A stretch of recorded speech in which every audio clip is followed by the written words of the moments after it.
হঠাৎ করেই আজকে বিকেলে একটু দরকারে মাসির বাড়ি গেলাম।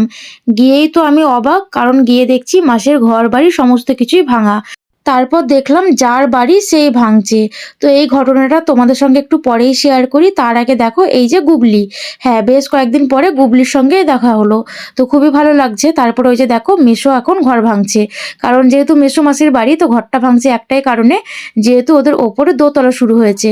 তাই খুবই আনন্দ যে দোতলা হচ্ছে মাসির বাড়িতে। তো দোতলাতে দেখলাম যে একটা বড় রুম, একটা ছোট রুম, সামনে একটা কিচেন, আর তার পাশে পায়খানা বাথরুম। আর তারই ওপরে হবে ৩ তলায় ঠাকুরঘর। তো যাই হোক, এগুলোকে ভালো করে ঘুরে, ঘুরে আমি একটুখানি দেখলাম। আর তারপরে চলে আসলাম এখন নিচে। তো নিচে গিয়ে মানে অনেকদিন পরে পুচকুটাকেও দেখলাম। তবে হ্যাঁ, মাসির বাড়িতে কিন্তু এখন খুবই ধুলো, কারণ যেহেতু ওপর তলাটা ভাঙা হচ্ছে, তাই একদমই গোটা বাড়িঘর ধুলোতে ভর্তি। তারপরে এই যে দেখো ঘরে এসে পুচকুটাকে একটু আদর করছিলাম। তারপর মাসি বানিয়েছিল চা, তারপরে চা-টা খেয়ে বাড়ি চলে এসেছিলাম। হ্যাঁ, গিয়েছিলাম একটু দরকারে, তার মিডিলে একটু দরকারটাও মিটিয়ে নিয়েছি। তো যাই হোক, তারপরে দেখো এই যে পুচকুটাকে কত বড় হয়ে গেছে, আর পুচকুটার ঘাড়ও কিন্তু শক্ত হয়ে গেছে।